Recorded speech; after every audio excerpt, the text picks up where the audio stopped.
What is up, guys? This is the Wrestling Godfatherz podcast. I am Don Mystic, and I'm here with Don 30 to 10 because he is a little cowboy simp bitch. You like that opening? Anyways, I don't know. You know what? Let's get right into it. Let's get right into it. I got a rock hard cock, and I need to relieve it. So let's get over this shit. Speaking of rock hard cocks, MandyRose is on OnlyFans. Yay! like that segue. Now, obviously, she was already on. I forget what it was called. It was something else, but like she's on OnlyFans now. And I would argue that this is probably the end of her for WWE. Like, they're not going to let her on while she's doing this stuff. Well, yeah, because they can't make money off it. Because this will probably go straight to her. Because that would be prostitution.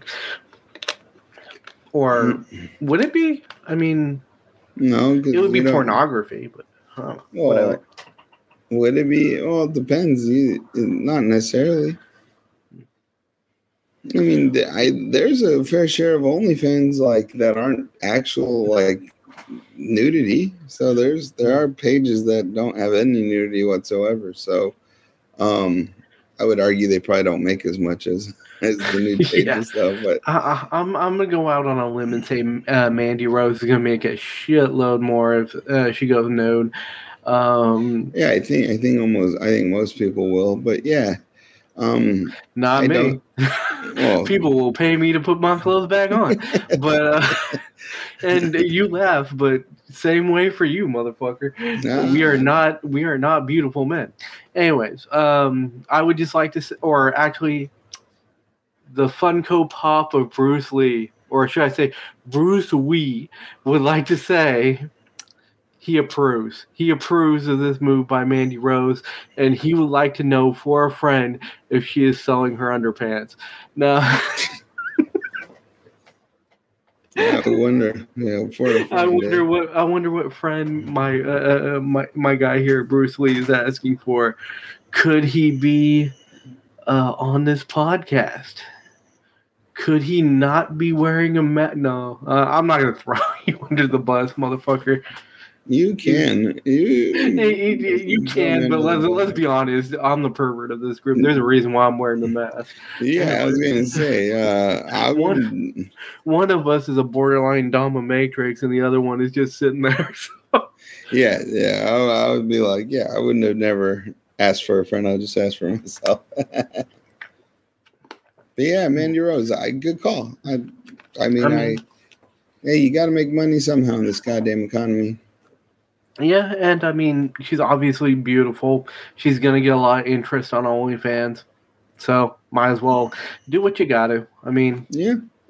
And if she's cool with it, then, I mean, I've always been one of those people, like, when it came to, like, I know this is not, like, prostitution or anything like that, but when it comes to things like those, my stance on it is, as long as you're not being coerced into it, do whatever the fuck you want. Exactly. Yeah, no, that's none of my goddamn business. Anyways. Yeah. No, I agree. Yeah, as long as no one's making you, forcing you to do something you wouldn't otherwise want to do. Yeah. And that does happen. But, like, again, as long as that's not part of it, do what you do. It's your business, not mine. But, yeah, so I just wanted to throw that out there. And, hey, guys, you ever want to see MandyRose in most likely compromising positions, go look her up on OnlyFans. Yeah. Keep it out. And hey, women who also like other women, keep it out as well. No judgment here. Anyways, exactly. Yeah, so I just wanted to throw it out there because I thought it was cool. She can do her own thing. I'm down with it. Yeah. Anyways, let's move on to the next one, which is Jade Cargill. Is this another OnlyFans? No, this is not an OnlyFans. This is a major talent from WWE I just said WWE, AEW, possibly moving to WWE. I think this is kind of huge.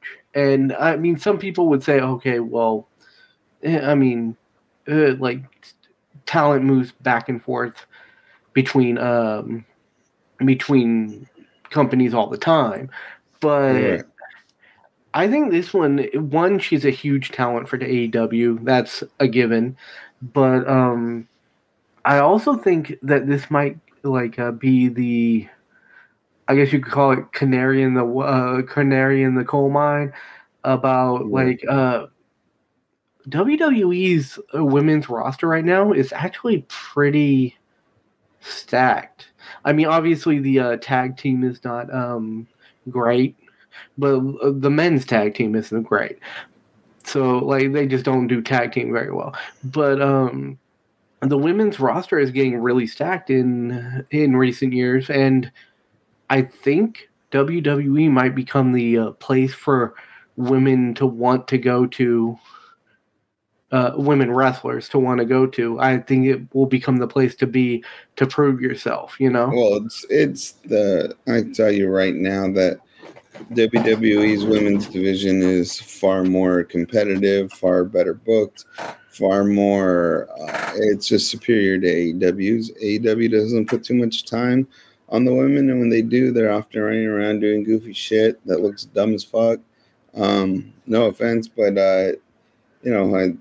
they're not like they got 8 minutes total at their big all-in show in London. I think that was the one Saraya won the belt. There was like an 8-minute match, but that was like, I don't know. It just seemed rushed, and that was the only women's match on the card. But over in WWE, you have Rhea Ripley, Becky Lynch, and they're anchoring just solid matches, and they're not always.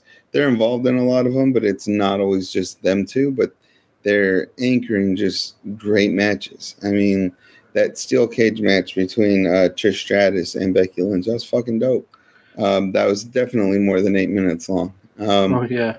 You know what I mean? So, like... Dude, I think I got, 10 freaking shorts out of that crap of just, ridiculously, violent shit. I mean, more violent than you would think that most women matches would go. And I like that WWE is allowing them to go more violent because, they're proving that they're just as... okay, I'm going to talk myself into it like a fucking cancellation here. But I'm aware that women wrestlers are just as good as men wrestlers. But there are some people out there who think otherwise. Well, I think that they're going to be proving to them that they are just as good because they're putting on just as good matches. Yeah. Simple as that. Yeah. But also, your matches can only be as good as the performers, and then you get in, and then also the booking, the build up, all those things, building all those things, and that's if you're not and to be totally honest, if you're not Dr. Britt Baker or you're a wrestling Dr. Britt Baker, AEW doesn't really care about you as a woman's competitor. I mean, and I'm not dissing Britt Baker. I enjoy her work. Just there's more to a wrestling division than one person. Yes, and shout out to Triple H and HBK, who've really kind of both of them have really kind of pioneered this whole women's revolution in wrestling. At least for WWE, obviously. Yeah, they've well, when you're booking NXT and you're booking, Raw and SmackDown, and you're featuring women, and not just one-offs, you're featuring them heavily throughout every episode. Then you get in a situation where you can have Trish and Becky Lynch go at it in a steel cage classic. And that you could also put Raquel Rodriguez and Rhea Ripley on the same pay-per-view card and not have to worry about, fan reaction or losing the audience. Now I am kind of worried about like things like Nia Jax because they brought her in and she does tend to hurt people. Yeah. And here's the thing, like when she came in, what was it, last week on Raw, I believe it was. She did a Samoan drop and she let go of the ropes. And squashed her, squashed her. That's very dangerous. So it worries me that she hasn't learned anything. No, I can only, one thing I can say about Nia Jax in terms of wrestler safety is if her opponents are feeling that they're needlessly being put in danger, because obviously it's a full contact sports entertainment is full contact, so there's always an element of danger. But if she's putting her opponents in more danger than need be, and they're not bringing that up with her or the front office, then I can see an issue. But if her opponents, aren't complaining or saying, hey, yeah, no, it was a great match, I took that move, wrong, or maybe lay off a little on that, then, it is what it is. I don't know. Maybe I want to join the shit on Nia Jax parade, but I read a really good tweet. I read a really good tweet from Asuka, and Asuka said, look, everyone who wrestles knows they could get hurt, right?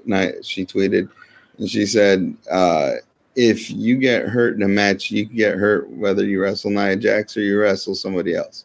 So if so as long as no one's taking liberties, it's not that big a deal. So this could be a thing the fans react to more, or maybe this is something they're dealing with internally. So I don't know. But yeah, she does have. We hope they're not going to deal with it eternally. Yeah, there is a bit of a reputation, but who knows? But that being said, Jade Cargill coming in, Jade Cargill's not exactly like she wouldn't be what I call dainty. No. So she is pretty damn built. Yeah. So, so I don't know how much. I think she could give like Rhea and Raquel Rodriguez and probably Nia Jax a run for their money and strength. And I don't want to act like I'm shitting on Nia Jax. I'm just saying I saw one move that I took a little umbrage with, but like other than that, like no, I feel you. And to Nia Jax, feel free to sit on me anytime you want. I would enjoy it. Too much, probably. He would. You go ahead and you bonsai drop him. He loves it. I'll die with a smile on my face. Anyways, so I think we pretty much got what we were trying to say with that. All right. Next, I don't think anyone doesn't know that this happened. Finally, The Rock has come back to the WWE. So, and he beat the dog shit out of fucking Austin Theory. But then again, who hasn't beaten the dog shit out of Austin Theory as of late? Yeah, I know, right? I mean, he's fixing to be a jobber pretty soon. But, Rock Rock threw his shoe into the crowd. Is that what he threw? I thought he threw his jacket in the ground. No, after he hits the people's elbow right before Pat McAfee hits his elbow, Rock throws Austin Theory's shoe. Oh, Austin Theory's shoe. But because one shoe popped off, the other shoe was still on his foot. So. So Austin Theory had to hobble out with one shoe out of that arena. Anyway, so or at least to the back. Yeah, something like that. I mean, you never know. Maybe he didn't have another shoe. I mean, who brings a third shoe with them? I know, right? I'm sure they had some like gear for him or something. I don't know. God, you hope. Yeah. Had to leave in wrestling boots, but. I don't know. I thought this was pretty nice. Like, I mean, Rock comes in, has his little moment, gives Pat McAfee a moment, hugs it out with John Cena, which was, I guess nice to see. But Well, even though I'm not a huge John Cena fan, but no, but it was still cool to see two legends. I was very shocked to see The Rock, and it was so cool. I was so happy that he came out. But I should have known. I was kind of like, damn, I should have known, because earlier in the day, on Friday, I was on YouTube, and The Rock was a guest on the Pat McAfee show from Boulder, Colorado, for the Colorado State game. So when he was on a guest, it's like, oh, okay, well, SmackDown later in the day, being in Denver, Boulder to Denver isn't too terribly far apart from each other. So there's a part of me that's like, damn, I should have known the moment I saw Pat McAfee that The Rock was also there. But with the moment The Rock came out, I thought, what a great pop. The crowd. I mean, I think pretty much everyone knew he was coming. When Pat McAfee came out, I think you probably knew at that point, right? I mean, when he came out at WWE on SmackDown, you probably knew that The Rock had to have been next, right? No, because I wasn't thinking that far ahead. Because The Rock is one of those. The Rock is like, how would you put it? The Rock is like one of those legends that doesn't always return. Certain legends never go away, and they're always around, and you can find them pretty easily, and they always end up either on TV or you see them backstage. The Rock's not like that. The Rock his last appearance was 4 years ago, and there's no guarantee he makes an appearance, anytime soon, right? I mean, I hope he does, and here's the thing, with the Screen Actors strike and all that kind of stuff, there's probably not that much for him to do. I mean, he's already, I would have to argue that he probably isn't worried. Like John Cena, he's probably not that worried about, causing anger within that organization, or he wouldn't have showed up in the first place. So, yeah. So if that's the case, wrestling's a whole different thing. Yeah, and if he's not worried about any of that, if he's not really doing anything right now, fuck it, why not show up? And I didn't really expect him to show up at Raw. I was like, I wouldn't be sad. I even told you, hey, if he does show up on Raw, text me, because I'm at work. I didn't think he would show up on Raw. No, because I didn't think he was working a program. If you're Austin Theory, they're really, really trying to get you the rub, so to speak, because they're throwing you in there with The Rock. But then at the same time, The Rock is he's so good in the ring, and he's so much of a singular star. I would argue you can't get the rub from The Rock, unless he's on your side. I mean, with it's almost like, remember the match with The Rock and Hulk Hogan? Yeah, where you're not going to get the outcome you want, in the sense that everyone came into that thinking Rock was going to be the baby face, and it kind of switched on a mid-match. You kind of had to do shit on the fly. There's no way anyone's going to be rooting for Austin Theory if there's a Rock Austin Theory match. I don't think but they're not. Theory's not the face. You know what I mean? Theory's the heel. Yeah, but what I'm saying is, you're not even going to get people are if they make the distinct mistake of putting him over The Rock. You're not going to get him heat. You're going to get yourself, as in but they're not. You're thinking of it in the now. They're talking about Theory on Friday when there is no Rock. You know what I'm saying? Yeah. That was the point, because they could have put Rock in there with anybody.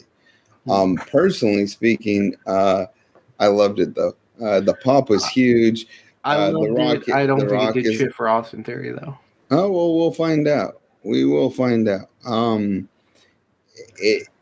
It's it was viewed a gajillion times on social media. Oh, trust me, I made a shitload of shorts on that shit. Right, but my point is, The Rock, Austin Theory is in that moment, right? Because he's the other man. Now, what this does or doesn't do for Austin Theory is yet to be seen. But The Rock is so much of a singular star that he just takes over. Like Rock could have carried the 2 hours by himself. This is true.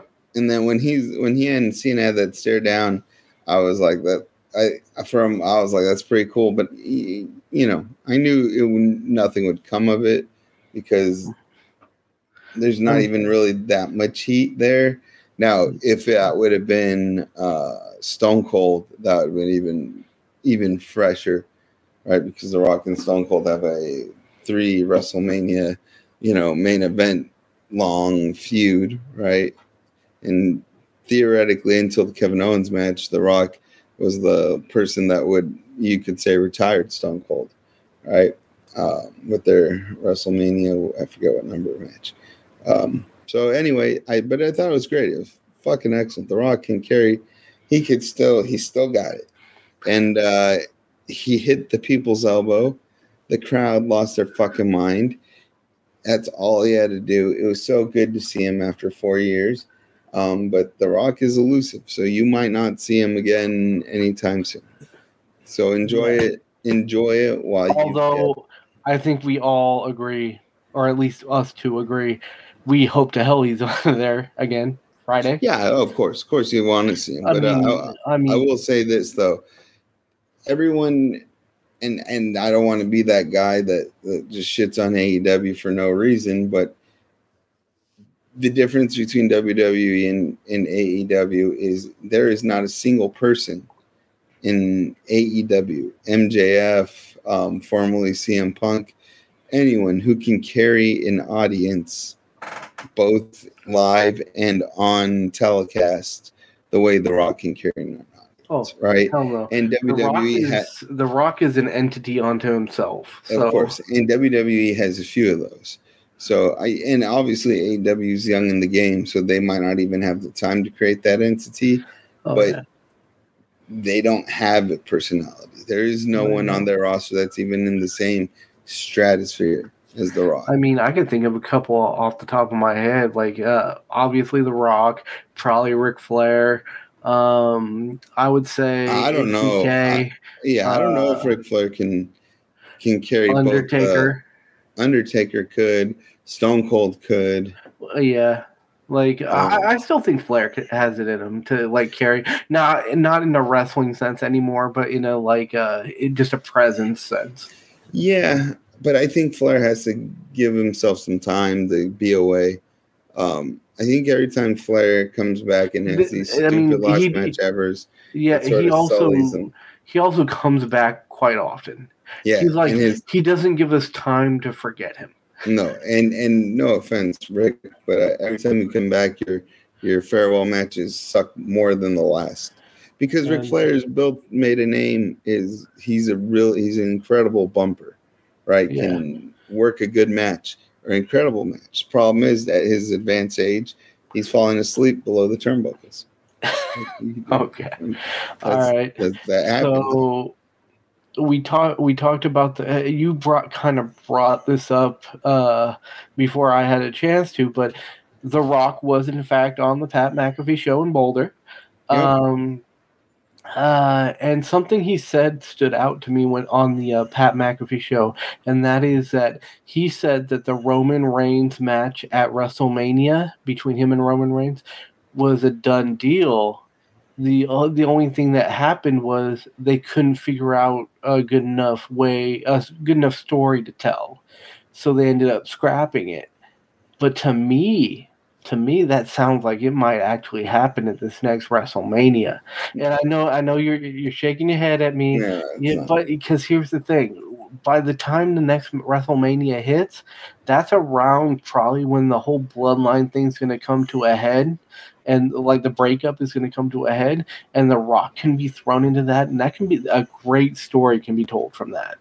And here's the thing: I understand. I know I'm cutting you off, and I'm sorry about that, but I needed to get this out. I know that like we keep saying, oh, but what about Cody? He's gonna. I mean, everyone thinks he's gonna like win the belt off of Roman at WrestleMania, but what if what if WWE throws a little bit of a curveball at you, has Cody and Roman at Crown Jewel, and Roman loses the belt because they go big in Saudi Arabia. They do. Yeah. Those Saudi shows, they want to make a statement. What's a bigger statement than Roman Reigns losing the belt? Yeah, no, I feel you. That very well could happen. And my only trepidation is I don't believe it with The Rock until I see it. Because, like I said, The Rock isn't someone who comes around and hangs around and is available. The Rock is The Rock is like that unicorn. Like he's there. He was there in Boulder, Colorado, but you know, we might not see The Rock for another few years in the WWE sense. So you never know. I will say this: I would love to see it, but I ain't gonna get my hopes up at all until it's booked, it's promoted, because you know I have a hard time believing that they couldn't figure out how to set that up. If it was truly booked, what probably happened is they probably had a handshake deal that this could be the plan going in, and then they, being the WWE side or Vince side, was unwilling to waver and wanted I don't know, Roman to go over. Maybe they wanted Roman to go over too clean, and Rock was like, "There's why come back just to feed Roman, right?" Because that's not. I don't know. I'm being hyperbolic here. I'm just theorizing. I don't know for a fact. I just know that The Rock isn't a type of wrestler that that's like, oh yeah, I'm in for a 6-month program here. The Rock is like, I don't know, unless his name is on the pay-per-view for WrestleMania, I don't know if we see him. But I believe what he says. I don't think he's lying. Well, I mean, and I think WWE probably wanted it, and I agree with you. I think the faster you get the belt off Roman, the better it is for everyone. Because right now, no offense, the Bloodline storyline is not even like the big blow off. Kind of died when Jay went to Jay went to Raw. Yeah, before Jay went to Raw, when Jimmy super kicked him, because it made no fucking sense. But if you notice, since then, the Uso storyline isn't even carrying the show, right? In fact, they're working other angles. The Bloodline is kind of right now a step back, but that's because Roman is on his like gajillion millionth mini vacay. I don't for the life of me, and this is gonna come off as mean. I don't respect it. I don't respect that Roman Reigns, his championship run, because there's so many lapses in actually doing something. Look, to be fair, Lesnar has some of those as well, like where he has lapses with the belt, but lapses where he takes off for 3 or 4 months and then returns. No, more like a month or something like that. Yeah, but that's what I'm talking about. I'm like, look, Roman, you're good in the ring, wonderful wrestler, all that good shit. But just give up, or not Roman like he has, but the company, like, just get the belt off him, because it's to a point where it's just lip service. Because right now that he's not on WWE TV, no one misses him, and every time he comes back, people already know he's going to win. So there's not the investment in his matches isn't the fever pitch that it had been, right? Like unless, like you said, unless he drops the belt prior to WrestleMania, you know he's going to carry it to WrestleMania. So there's no point in investing in any main event, because I mean, come on, Jimmy is going to stop Jay from beating him because the power might corrupt them. Yeah, fuck out of here. That's so stupid. That's so dumb. that was really fucking dumb. But if you can't figure out how to get Roman versus the fucking Rock at WrestleMania, then you need a fucking.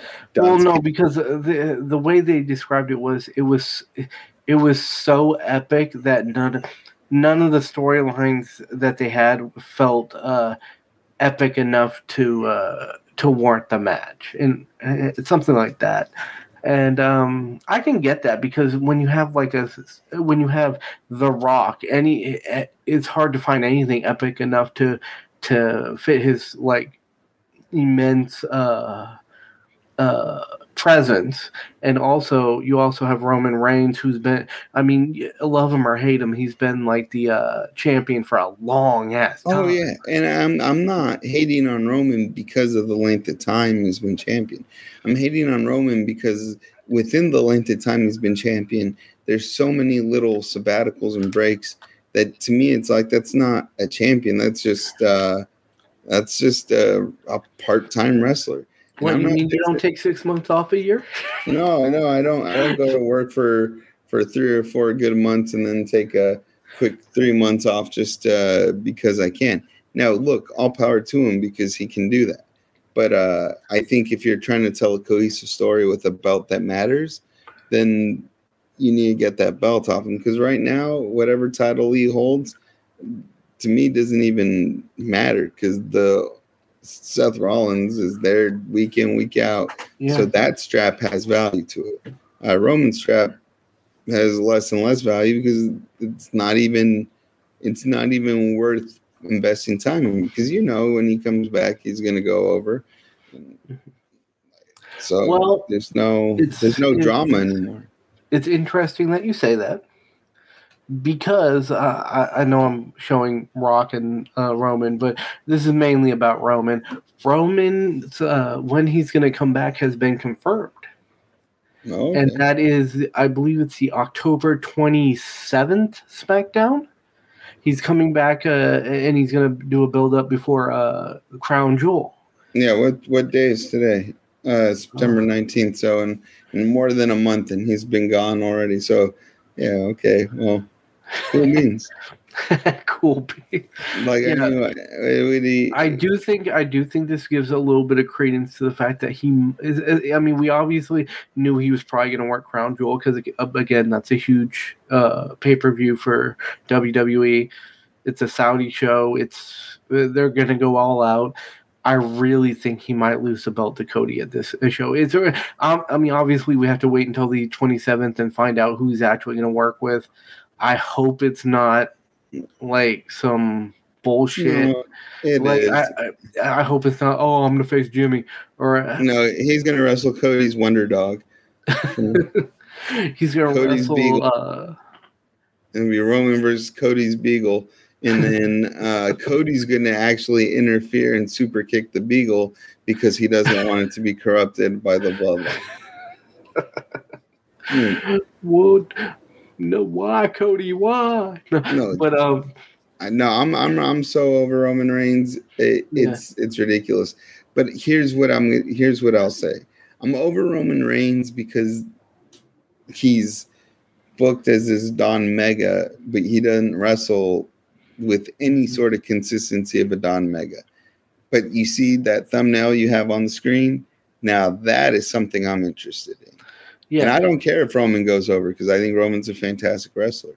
But that has stakes. That looks cool. Yeah.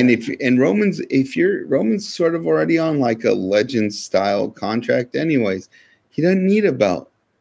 Let Roman, and I also think that if they did do The Rock and Roman, and I don't think there would be a belt. I don't think they would keep the belt on Roman if they're going to do that. And that's my big thing. It's like, just get the belt off Roman. That way we could go back to caring about Roman Reigns matches, because then there's stakes, because then there's no guarantee which outcome will come. Because look, Roman Reigns, you look at how impressive he is in the ring. You look at how impressive The Rock is. I can make an argument for Roman going over in that match. I could also make an argument for The Rock going over. I know who the babyface is going to be. I don't know if you'll ever get the crowd to boo The Rock. But at the same time, there was only one time I can remember them booing The Rock, and that's when he held up Roman Reigns' head. Right, but I could also see Roman Reigns. Yeah, I know, right? I could also see Roman Reigns getting other members of the bloodline to interfere to help him beat The Rock and like doing a swerve that way. That is a match I care about because there's stakes, there's panache, there's a lot to do with it. And Roman being part-time doesn't affect it at all. Roman being the Universal Champion is totally affected by his part-time schedule because Paul Heyman might say, oh, we're only in the bottom of the third in terms of storytelling. Yeah, well, your baseball game's gone on too long. We've already changed the channel. You know what I mean? Like we've moved on. In fact, Jimmy and Jay don't even have the same heat against each other that they would have if they didn't flip-flop them shows. You know what I mean? It's almost like WWE sped up the Jimmy and Jay feud too much that they realized they couldn't carry it to WrestleMania, and they slowed down any momentum anyone had of catching Roman Reigns to like a crawl. So like the bloodline went from fever pitch to like a crawl. It's like they forgot to turn the oven back on.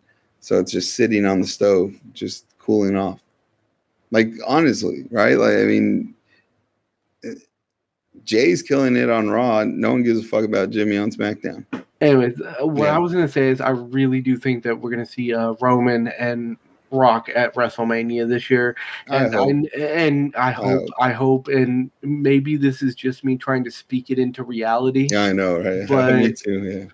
Hey, if that's what I got to do to make this happen, that's what I got to do. I will speak this into reality. Yeah. But I do think that if the second Roman Reigns comes back on the 27th, if he's in a feud with Cody Rhodes, I think he's losing the belt at Crown Jewel, because there's really no reason to put him in a feud with Cody Rhodes if he isn't gonna lose the belt and make him into like and put him on a collision course with The Rock. You said that maybe Roman will have the bloodline come in and interfere like Solo or Jimmy. What if The Rock has some of the legends of the council come in, like Rocky? How badass would it be if let's say Solo and Jimmy start coming in to jump on The Rock, and then Rikishi comes out and beats the dog shit out of his own son. Oh, who knows? I hope you're right. I hope we do speak it into existence, because that has stakes. That looks cool. That doesn't matter if you're part-time or not. But if Roman comes back and he starts feuding with Bronson Reed, I'm fucking pissed. Because no offense to Bronson Reed, you're not going to beat Roman Reigns. Just don't worry about it. If Mustafa Ali is his next feud, I'll be fucking pissed, because no offense, Mustafa Ali, Roman's going to go over on that action. Roman's going to toss you around like a rag doll. Now, if he comes back and he starts feuding with Gunther, I'm immediately got buy-in. Because even if he does go over against Gunther, he's going to get the shit beat out of him. Roman's not like he's no country flower either. He could lay some smack it that downeth the other direction. So that would be an epically violent match that I'm here for. Yeah. I'm here. But here's the thing: to do that, I don't think they're going to put Gunther up against him while he still has the Intercontinental. No. So, I feel you. So you'd have to drop it to somebody else, but maybe Chad Gable. Oh, Chad Gable. Chad Gable's never had so much of the crowd behind him, and the fact that he worked so fucking hard and still lost. But in a match that forces Gunther to respect him because of how fucking good Chad Gable is. Right now, the two matches so far that we've seen between the two men recently have been phenomenal. The count out and the Monday Night Raw after the pay-per-view. Chad Gable to me is like the second coming of Kurt Angle. And here's the thing: I might even say he's a little bit more technically sound than Kurt Angle. I don't know. Maybe that's recency bias because Kurt Angle's done some all sorts of bonkers ass shit.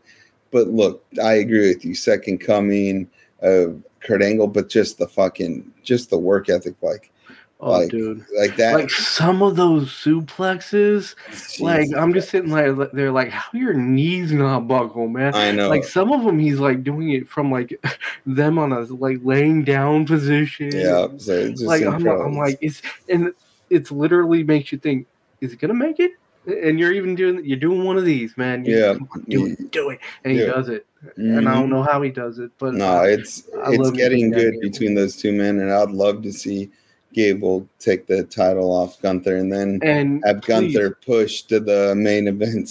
Please, WWE, if you put the belt on not Gunther, he already has the belt. If you put the belt on Chad Gable, do not pull one of those dog shit moves where like you have him lose it like a day or two later. Yeah. Like have him have it for at least 3 months. At least 3 months. I want to hear some swoosh, some swoosh, some swooshes, some thank yous, and and some of his other corny ass shit. Yeah, I want to see him beat solid. Have some good solid matches because I feel like Chad Gable gets like the short end of the stick a lot. He does. He's phenomenal. Like he's phenomenal, and they treat him like a jobber, and it pisses me off quite a bit. Well, now he's got the crowd on his side, and that might be changing. Yeah, but so does LA Knight, and fucking I just hope WWE doesn't pull a WWE on some of this, because they do this quite often where they like the crowd gets behind people, gets behind wrestlers, and they're like, oh, I'm not gonna fucking push them until the crowd doesn't give a shit anymore. And then I'm gonna push them, and then ask myself, why didn't this work? I don't know. Well, I'll tell you what, if Cody Rhodes beats Roman Reigns at WrestleMania in Philadelphia for the title, and it's less than spectacular, people are going to say you did this a year too late. So, this is the bed they want to lie in. They take forever sometimes to do things. I don't think it's going to be less than spectacular. I think I think it'll be a good match. But no, I'm not. Yeah, obviously, but I'm saying the match, everything has to be spectacular, because if not, it won't be as good as it would have been last year.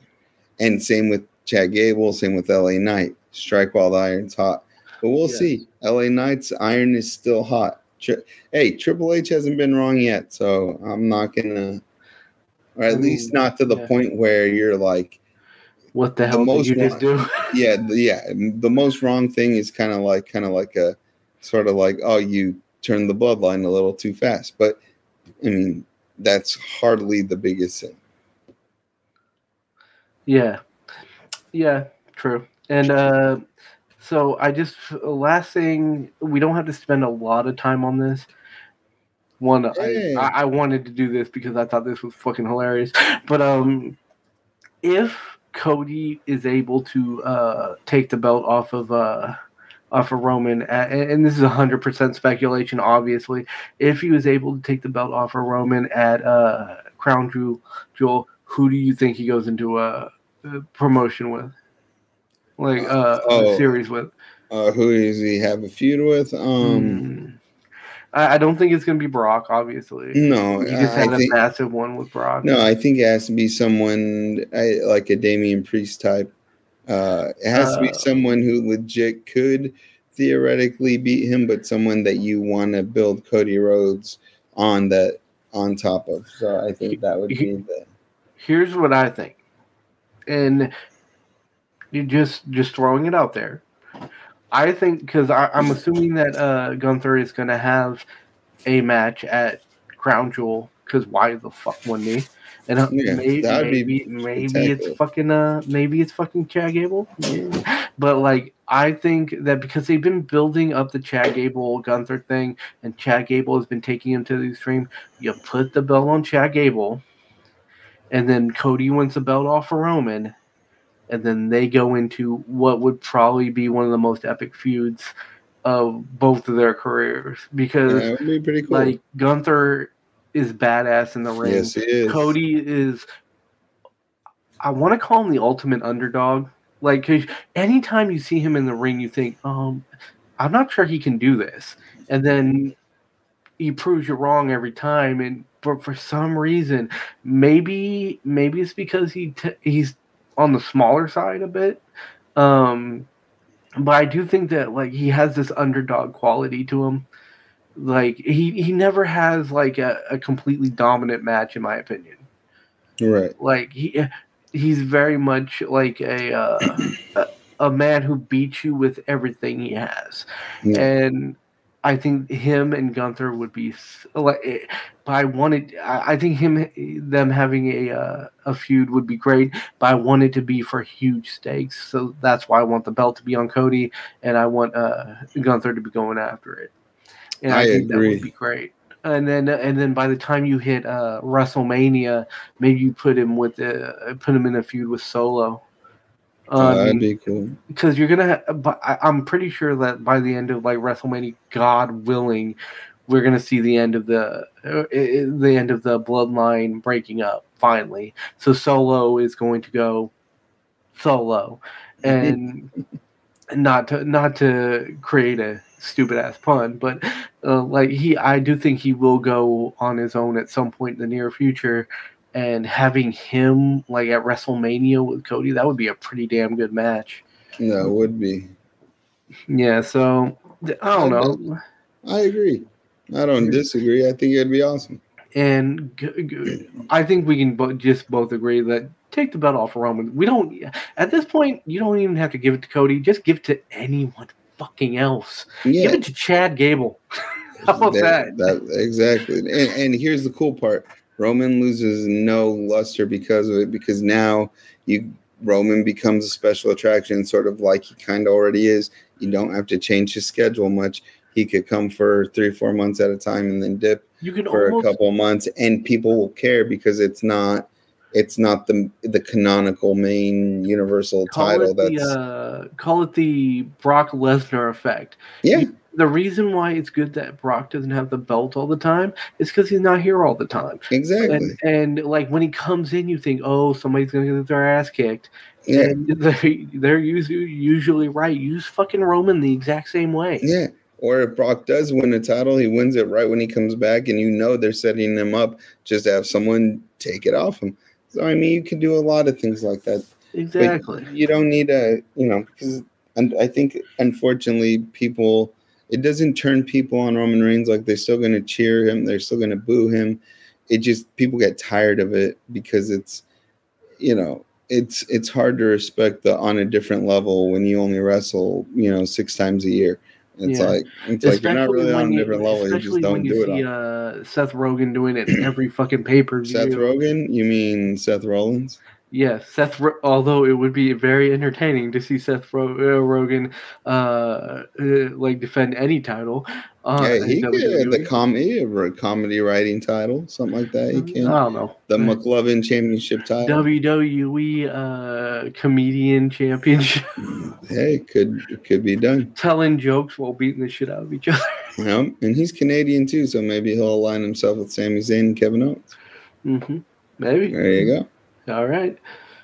Or maybe KO will just fucking stun the shit out of him. Maybe, but KO's KO only does that to heels, if you notice.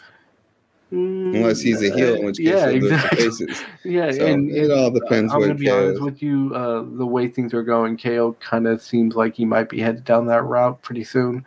Like with the whole Jay thing, it seems like he's going to eventually I don't know if you'd necessarily say turn on Sami Zayn, more like he's gonna feel like Sami Zayn turned on him and he's gonna attack him. I don't know, something like that.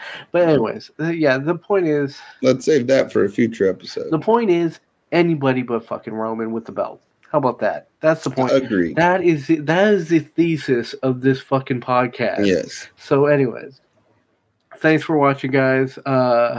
We will see you next week, hopefully, barring any acts of God or me being tired. Putting the fucking hootie voodoo on us. Knock on wood. Hootie voodoo. Yeah. I don't mess with the. Hey, I added. If I'm tired, also. because I'm old. All right. So yeah, we will see you next week. Hopefully. Peace out, everybody. Deuces. All right. Good.